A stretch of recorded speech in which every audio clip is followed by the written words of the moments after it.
এবার সংসদে নারীদের বোরকা ও হিজাব নিয়ে কটূক্তিমূলক বক্তব্যের তীব্র নিন্দা ও প্রতিবাদ জানালেন ঢাকা বিশ্ববিদ্যালয়ের সহকারী অধ্যাপক সেহরিন আমিন ভূঁইয়া মোনামি। সোমবার নিজের ভেরিফাইড ফেসবুক অ্যাকাউন্টে দেওয়া এক পোস্টে তিনি বলেন, সংসদে নারীর পোশাক নিয়ে কেন কথা হবে, হিজাব নিকাব নিয়ে কেন কটূক্তি করা হবে। সংসদে যদি কোনো নারীকে বেপর্দা বলা হতো তবে সেটি প্রতিক্রিয়া কেমন হতো তাও জানতে চান ঢাকা বিশ্ববিদ্যালয়ের এই শিক্ষিকা। এর আগে রোববার জাতীয় সংসদে বিরোধী দলের নারী সদস্যদের পোশাকের দিকে ইঙ্গিত করে বিএনপির সংসদ সদস্য মনিরুল হক চৌধুরীর একটি বক্তব্য ঘিরে ব্যাপক হইচই শুরু হয়। মূলত সেই বক্তব্যের নিন্দা জানিয়ে পোস্ট দিয়েছেন মোনামি। পোস্টে মোনামি লেখেন, দাড়ি টুপি পরে ইসলামী বেশ ধরেও অনেকে ইসলামকে সম্মান করতে পারেন না। নারী স্বাধীনতার কথা বলা সেই নারীরাই আবার যখন ভিন্ন মতের নারীদের অবমাননা ও অপমানকে উপেক্ষা করে অট্টহাসিতে মেতে উঠে তখন আর চুপ করে বসে থাকা যায় না।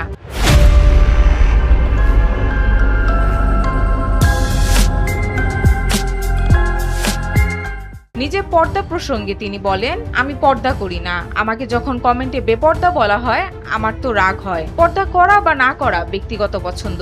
গণতান্ত্রিক রাষ্ট্রে কেন পর্দাশীল নারীদের উপহাসের শিকার হতে হয় সে বিষয়ে প্রশ্ন তোলেন ঢাবির সাবেক এই সহকারী প্রক্টর। এই পোস্টের জন্য হয়তো উপহাসের শিকার হতে হবে বলে তিনি লেখেন, কিছু না বলা অবধি আমার শান্তি লাগবে না, তাই মনের ভাব প্রকাশ করেই ফেলি। তার জন্য হয়তো নতুন করে আবার ট্রোল হওয়া লাগবে, আবার শুনতে হবে আমি জামাতি ম্যাডাম, শুনলাম না হয়।